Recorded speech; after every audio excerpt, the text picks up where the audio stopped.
United States. Route 66, August 8, 1963.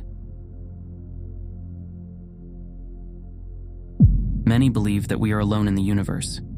However, one day something inexplicable happened. Something that forced us to ask ourselves, is this really true? The 1960s were a time of great change in America. Rock music, road trips, and dreams of adventure and freedom. Route 66, stretching from Chicago to Los Angeles, was a symbol of that freedom, traversed by dreamers seeking an escape from everyday life. But in certain corners of this road, especially in Arizona's desert, a mystery lay hidden. Strange events that would evoke unexplained fears in anyone who dared to venture too close. Jerry and Linda Wright were a hopeful couple from Kansas, both raised in small towns where life moved slowly. However, their dreams reached far beyond small-town reality. Jerry, a car enthusiast, spent hours dreaming of long trips on endless American roads. Linda, an incurable optimist, was fascinated by the idea of traveling into the unknown. Landscapes changing with each mile, new adventures waiting for them across the country. Jerry had been saving to buy his dream car, a turquoise 1959 Chevrolet Impala, which he planned to use for their journey across America. When he finally bought it, Linda proposed an idea he embraced: a journey along the legendary Route 66 to California. The road became their goal, a symbol of freedom, adventure, and new beginnings. In early August 1963, they packed their belongings into the trunk of the Impala. It was summer, perfect for adventure. They set off westward from Kansas, planning to stop at interesting spots along the way: Amarillo, Albuquerque, Flagstaff. Their car was filled with maps, guidebooks, vinyl records, and road food, sandwiches and lemonade. The first few days were as they had imagined: picturesque landscapes, small roadside diners, and motels frozen in time. They stopped at gas stations where locals told them stories about Route 66, from an old military base in New Mexico to sightings of unknown aircraft in the night sky. The couple giggled as they listened, not taking the tales too seriously. For them, it was just another trip, full of romance and excitement, far from reality. Everything changed when they reached the stretch of Route 66 between Holbrook and Flagstaff, Arizona. It was the most desolate part of the road, stretching through the harsh desert.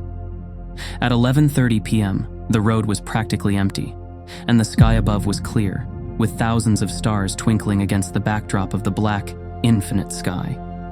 It was a classic summer night, hot and calm, except for a light breeze lifting the desert sand. Linda, gazing up at the night sky, began to hum one of Elvis's songs when she suddenly noticed something strange on the horizon. "Jerry, look. What are those lights?" Her voice trembled, though she tried to sound normal. Jerry, without taking his hands off the wheel, glanced in the direction she was pointing.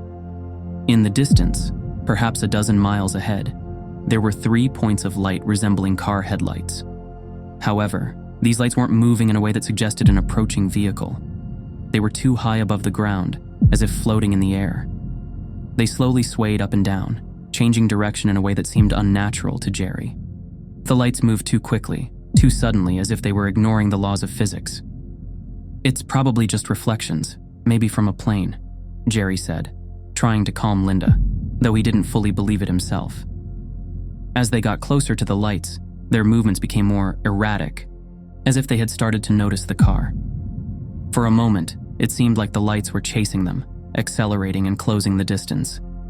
There was a strange, electric feeling in the air. Cold air began to fill the car, even though the windows were closed and Jerry had turned on the heater. It must be a storm. Jerry tried once more to find a rational explanation, but as the lights drew nearer, everything felt more surreal.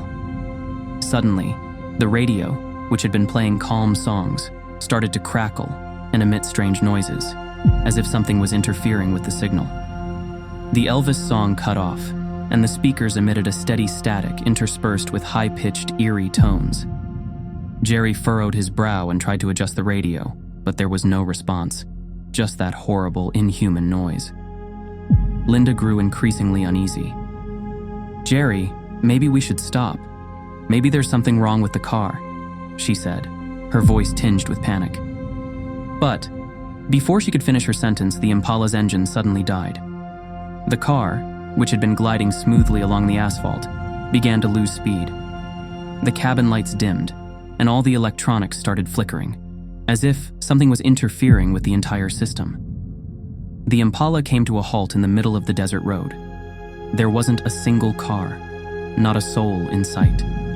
Just them and those lights, now hovering above them, barely a few dozen meters away. Silent, pulsing, cold. The air around the car seemed to thicken, as if the atmosphere had suddenly grown heavy. Jerry tried turning the key in the ignition several times, but the engine didn't even sputter. In that moment, time seemed to stand still. Linda looked at Jerry, her eyes filled with fear. The sight of him didn't comfort her. They had known each other for years, and she had always seen him as a mentally strong man. But now he looked completely shocked. Outside the car, strange noises began, like something sliding across the sand. Linda held her breath, and Jerry stared nervously into the dark desert night. "What the hell is that?" Linda whispered, her voice full of uncertainty.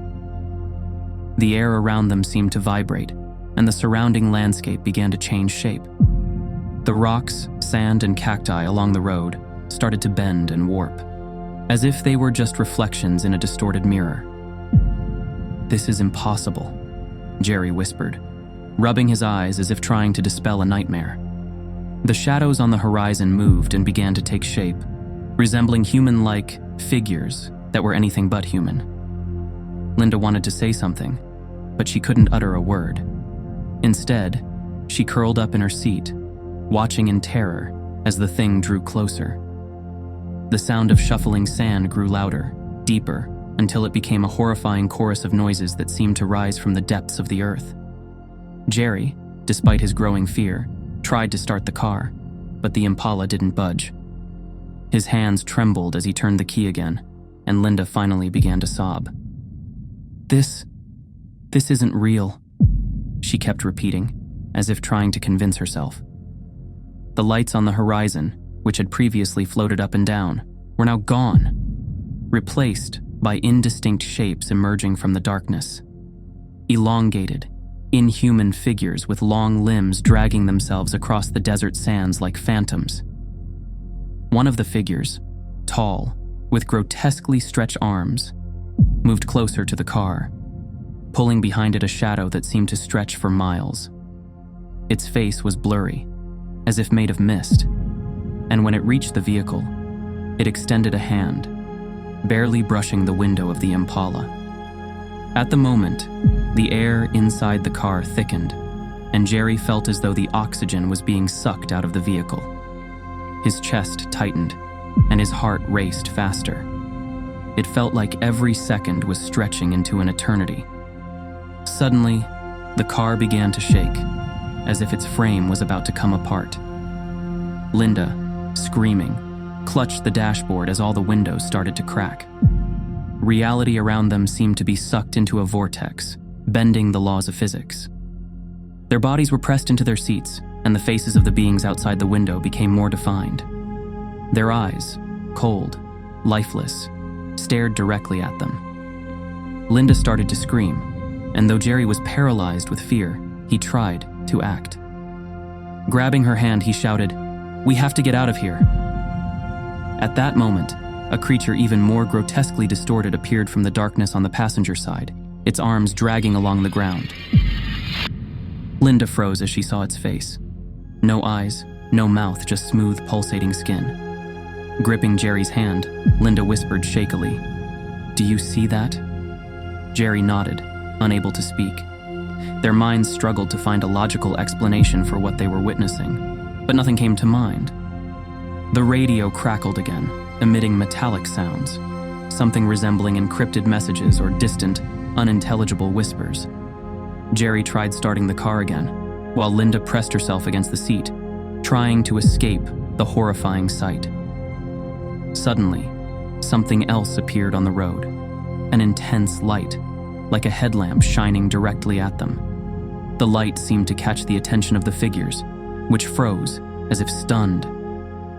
Jerry seized the moment of hesitation, turning the key again, and this time, the Impala roared to life. The car sped forward, kicking up clouds of dust from its wheels. Jerry gripped the steering wheel tightly, speeding recklessly down the desert road. The Impala's engine sputtered louder, and the lights in the distance seemed to flicker, as though they were still trying to lure them in. Linda kept glancing out the rear window, watching as the figures slowly faded into the darkness, though their terrifying presence still lingered in the air. "Don't look back, Linda," Jerry said, his eyes fixed on the road ahead. His hands, white-knuckled from gripping the wheel, trembled slightly. "We just have to keep going." Jerry drove hard, racing down the deserted road. The Impala groaned louder, and the pulsing hum in the air remained constant. The road seemed endless, and the darkness around them felt alive, pressing against the car. After what felt like an eternity of speeding through the night, the lights behind them finally disappeared, and a heavy silence filled the air. It was only then that Jerry dared to look at Linda.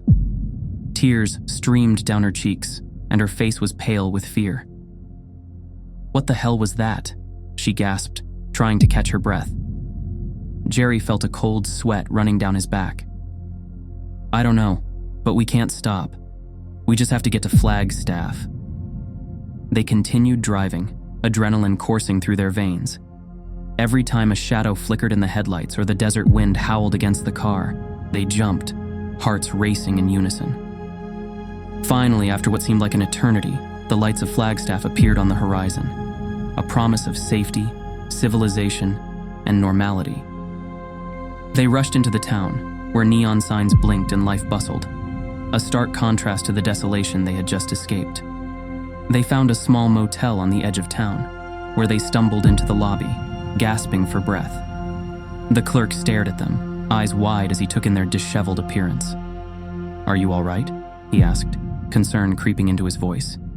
Jerry and Linda exchanged a glance, a silent understanding passing between them.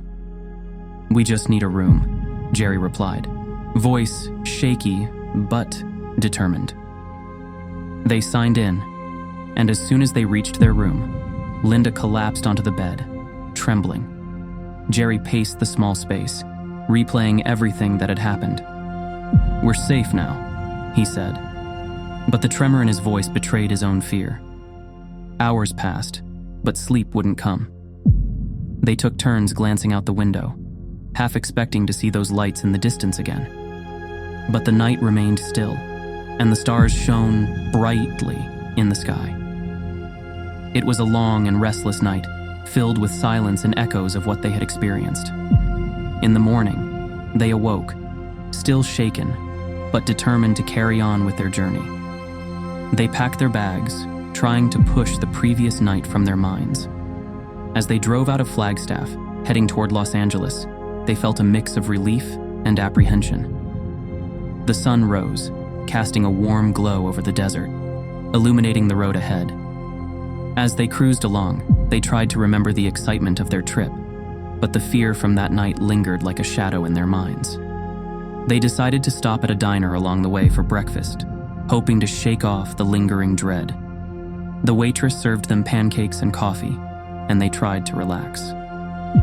However, they noticed other diners looking at them strangely, whispering among themselves. It made them uneasy, reminding them of what they had left behind. When they finished their meal, they stepped outside, where the sun shone brightly. It felt normal, almost reassuring. Just as they got into the car, however, the radio crackled to life again, playing the same Elvis song they had heard before. Only now, it sounded distorted, warped. Linda's heart sank. "Not again," she murmured, her voice barely above a whisper. Jerry, feeling the tension rise again, quickly turned off the radio. "Let's just drive," he said, a sense of urgency in his voice. They hit the road again, moving away from the diner and its strange atmosphere. The landscape changed around them, from rocky terrain to flat fields and mountains, but their hearts remained heavy. They felt as if they were being watched, as if the desert was alive, waiting for them to return. Days passed filled with laughter and memories of their journey. Yet every night, they would find it hard to sleep, haunted by that one terrifying night in Arizona. As they approached Los Angeles, they decided to take a detour to the coast. Standing on the beach, watching the waves crash against the shore, they felt a sense of relief wash over them. The beauty of the ocean was calming, but when they returned to their car, the feeling of unease returned. They quickly left, driving into the sprawling city where life bustled. After days of exploring Los Angeles, they finally found a sense of peace. But they could never forget that night in the desert, the mysterious lights, the figures, the feeling of being trapped in a nightmare. Years later, as they settled into a quiet life, they would often reminisce about their trip. Friends would ask about their adventures, and they would share the good moments, the laughter, the scenery, the music. But they never spoke of that night. They had learned to bury it deep, a secret only they shared. In the quiet corners of their home, they sometimes felt the air thicken, the silence echoing with memories of the unknown. And whenever they heard a crackling radio or saw a flickering light, their hearts would race, a reminder of what they had left behind. Time passed, but the memory of that strange night remained alive, a ghost haunting their dreams, a mystery that would forever linger in their minds. Don't be afraid to speak the truth. If you have your own story, experiences, or evidence related to UFOs, please email us. Your story is important and can help others who have had similar experiences. UFO X-Files connects us. You are not alone.